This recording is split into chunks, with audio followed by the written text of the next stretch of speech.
If you're looking for a budget-friendly printer that ticks all of the boxes, basically it does 4-color printing, works almost right out of the box with no fussing or messing with it at all, and it's very easy to set up, very beginner-friendly. I highly recommend the FLASHFORGE AD5X, and I'll give you a quick rundown of why I think that is the case and why I think it's the ultimate beginner-friendly 3D printer. So right out of the box, you have a very intuitive touchscreen system. So the controls are right on there. It shows you exactly what you're printing with a little object on there that shows the actual file itself. Then it shows you the material types. It also has colors. So when you switch out colors here, you can adjust it on the screen, and it will also adjust it on the computer application as well. And speaking of computer application, it comes with the FlashForge variant of its own application, which is very simple to use.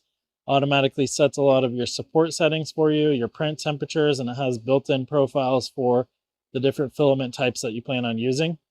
Now I have thrown at it various amount of filaments, including PETG, ABS. I have this Skylab PLA here. I've thrown at it some silk PLAs.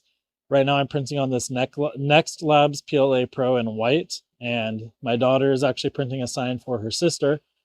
My daughter is the reason that we got this printer here. We have a lot of experience with other printers, so I've ran into, I've used the Elegoo Centauri Carbon. I have used the older Ender 3s from Creality.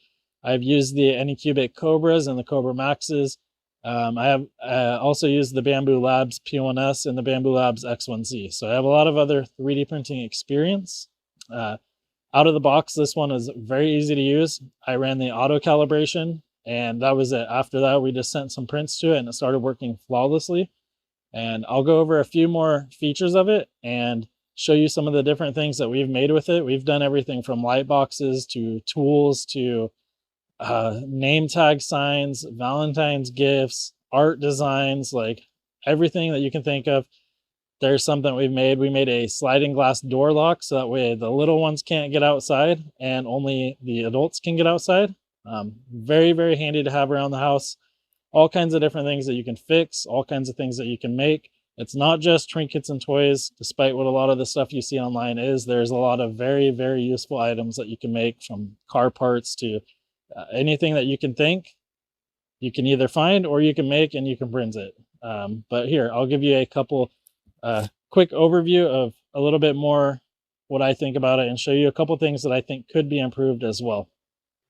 So right off the bat, and it's kind of hard to see here, one of the things I think could be improved is this little clip right here. It's like an S-shaped clip.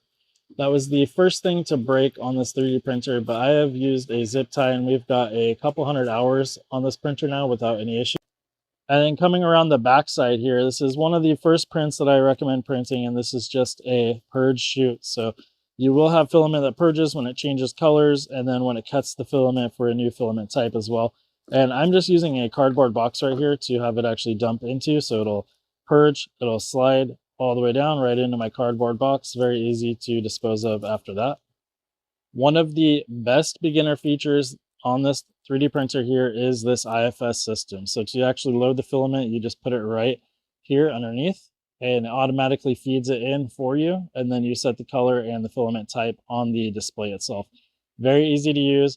If you are coming from an Ender 3 or you have ever seen or used the Ender 3, you know just how annoying it is to change filament. This is incredibly easy. Very, very nice feature to have for a beginner. And when I say you can print tools and you can print holders, so I printed that from my tools there. I have these holders right here.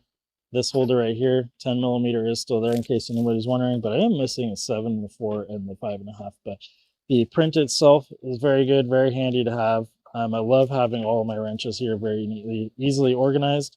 And I'll come around here. I've printed these pegboard hooks, and these work incredibly well, and they're extremely, extremely durable. Like I can, yeah, like very durable.